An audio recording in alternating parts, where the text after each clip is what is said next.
Okay, hey everybody, welcome back to Economics with Mr. Summers.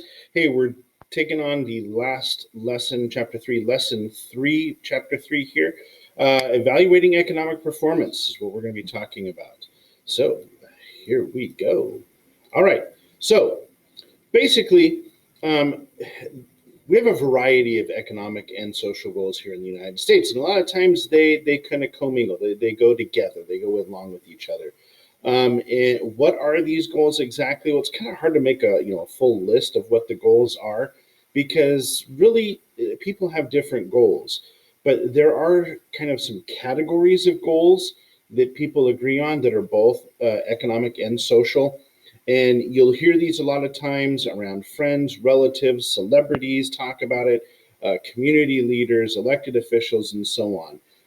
So we're going to look at these goals categorized into seven major economic and social goals. So the first one is economic freedom, very closely akin to our political freedom. Economic freedom is the freedom for you to make your own economic decisions. This is highly valued amongst Americans. It's a very important freedom, just like, as I said, the freedom of political points of view or your freedom to say what you want, your freedom of religion, these kinds of freedoms, First Amendment freedoms. Um, Economic freedom is right up there with that. Business owners like the freedom to run the business the way they want to. Consumers like the freedom to choose which products that they want to buy. People like the freedom to work any job that they want to, or leave one job and go to another. Okay, so it's very important economic freedom that pretty much everybody agrees on. Then there's economic efficiency. Now, there can be a little bit of debate on this one, but most people agree that the more efficient a business is, the better it is for everyone. Why? Well, because if a business is really efficient in the production of goods and services and they don't waste a lot, well, it's good for the environment, one, but if you're not an environmentalist, maybe that doesn't matter so much. But what does matter is that if a business is really efficient, in their production of goods, it can bring the cost of the good down, which means then we don't have to spend as much money when we purchase the product. So whether it helps the environment or not, whether you believe in protecting the environment or not, efficiency is still important because efficiency equals less waste, which equals lower prices because they're not having to buy more and more resources and increase their prices. Economic equity. I think we probably pretty much could all agree that no matter who you are, if you're doing the same job, you should be paid equally, right? So it's equal pay for equal work, and that's a major part of economic equity.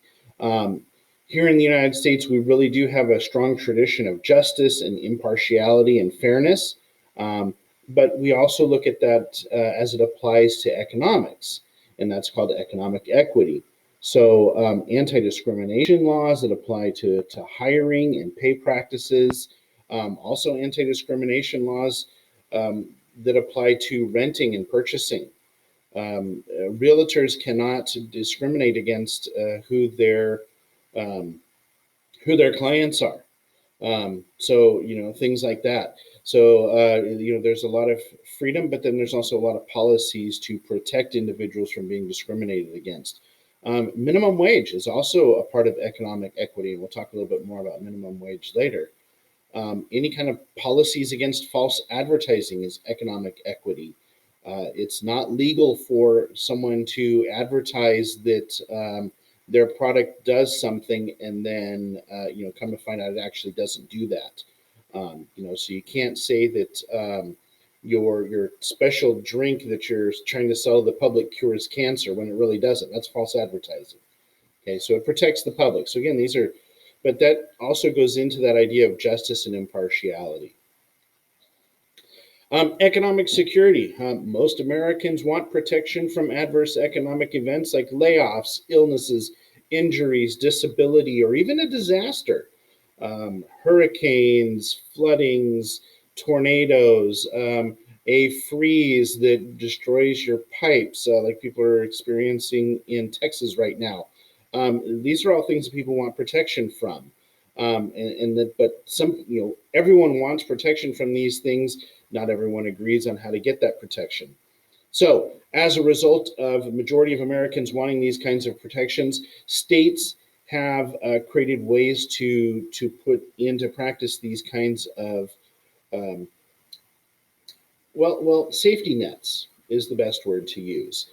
So things like unemployment insurance, disability insurance, any other kind of compensation programs that happen, food stamps, stuff like that. So when a person is hit with an adverse event, their recovery is relatively quickly and they're not hurt as badly, or economically anyway, hurt as badly, because here are these safety net features within the government. Um, at the national level, we have Social Security, which provides retirement and permanent disability plans for individuals. We have Medicare and Medicaid, both federal medical programs that help the poor and the elderly. Full employment. I mean, who wouldn't argue with this? Who would argue with the idea of having everybody employed, everyone having a job? When people work, they earn income. They can do with as they please. Income creates independence. For those reasons, most Americans pretty much agree that full employment opportunities for everyone is a good thing. Full employment increases productivity and the wealth of the nation as well as the individual. So it kind of just helps everybody all the way around. Price stability. The opposite of price stability is inflation. Okay, inflation is when there is a general rise in prices. Deflation would be the other side of inflation, and inflation and deflation. So deflation would be where there's a general drop in price, as well as a drop usually in the value of money. So inflation means that the money that we earn from working jobs buys less stuff. Mostly affects people who are on fixed incomes, usually people who are retired, um, receiving state and federal welfare benefits. Those incomes that don't change over time. Price instability can create high rates of inflation. High rates of inflation have a lot of negative effects, things like increased rates on loans, so it makes it harder to buy a car because it makes it more expensive to buy a car or a house or anything you would buy on a loan. It discourages business activity. Businesses use a lot of loans and other investments, and when those interest rates are really high, it discourages that kind of activity. Plus, it increases the price of goods and services. So price stability creates certainty instead of chaos. Inflation and deflation, constant fluctuations like that create chaos. Price stability creates certainty. Just think of the cost of gasoline. Okay, everyone always complains about the cost of gasoline. It's always going up and down and up and down. There's price instability in gasoline. It's just the fact of the matter, and it always drives everyone nuts. So, there's a good example of how that works. Economic growth, everyone can agree. Economic growth is good. Again, it just goes along with the idea that economic growth equals wealth. Wealth equals, people having more freedom and the ability to do the things that they want to do, whether it's the nation, the entrepreneur, or just, just you and me. Economic growth allows us to have higher paying jobs. It allows for more jobs, so it helps in that, it aids in that goal of full employment. Higher paying jobs and more full employment can lead to people being able to buy a house or buy a bigger house, buying a newer or a new car, having a bigger TV, whatever your priorities economically are, pay for college, whatever. Economic growth can help with that. So, economic growth is a positive thing that most Americans agree on. So, future goals, all right? So, those were the 7 different categories. Future goals are interesting because most of the goals that we've talked about, people tend to agree on, as we've said. But as our society evolves and changes, so might some of these goals. Things like a cleaner environment might be added into there, protection of endangered species, universal health care, free college education. I mean, these are things that we're talking about right now. They've been a big part of politics in the last, 10, 15 years, maybe 20 years.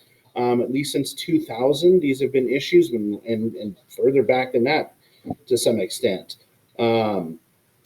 So these are things that are evolving and changing the goals that we have economically. So what the future holds for economic goals, we don't know. Because it's kind of up to the younger generations and the generations not yet born to decide those things. So, we'll see what the future holds. Now, some of the problems with these goals are the trade offs. Okay, there's two major issues here with goals. They're sometimes in conflict with each other. Okay, so goals can be in conflict. Um, there's also trade offs and opportunity costs. As we've said, with every decision, there's always trade offs, there's always opportunity costs. So, examples a ban on foreign made shoes. Okay, so what if you're a big fan of Adidas shoes, but the government decides, you know what, we need to create more employment here in the US, so we're going to ban any shoes coming from anywhere else outside of the United States, and we're going to support US born shoe companies in providing more jobs. Great. That goes towards the goal of full employment, right? But it's also in conflict with our economic freedom because now we no longer have the choice. If you want to buy Adidas shoes, if foreign made shoes are banned, Adidas are banned. You can't buy them. So what happens to your economic freedom of choice? You don't have it anymore. But we'll have full employment, right? So see how these things can kind of conflict with each other, right?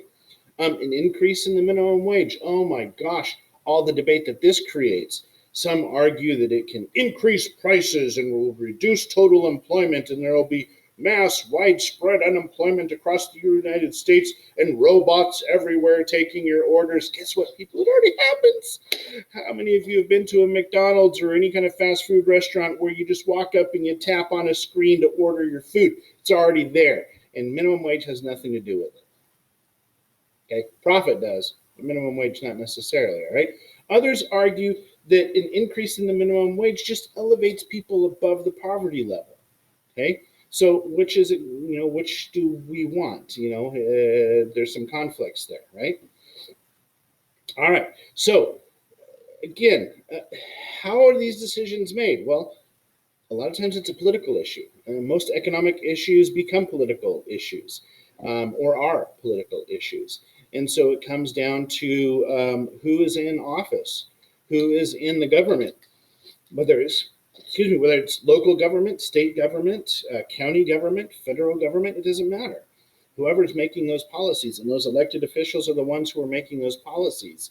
And so, as Americans elect officials, they're electing officials usually that support their own goals. Okay, so as you vote and you look at people to vote as you come of age to vote and you get the chance to vote, you might be looking at what are the economic and social goals of this candidate.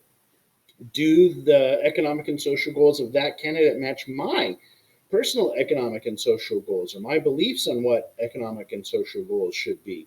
And you might make your decisions on who to vote for based off of that.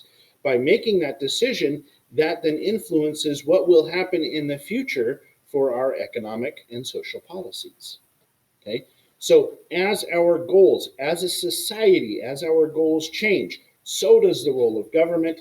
So do our goals as a nation, and then government policies reflect that. That's why we have a modified free enterprise economy, folks, is because we get to choose how that happens.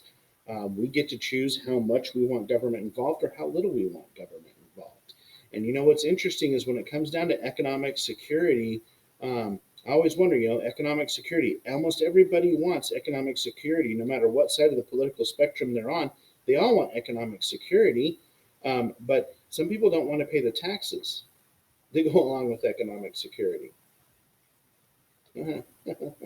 Guess what? Government doesn't have money to give you economic security if nobody pays taxes. Think about that. Just chew on that for a little while. That's it for today.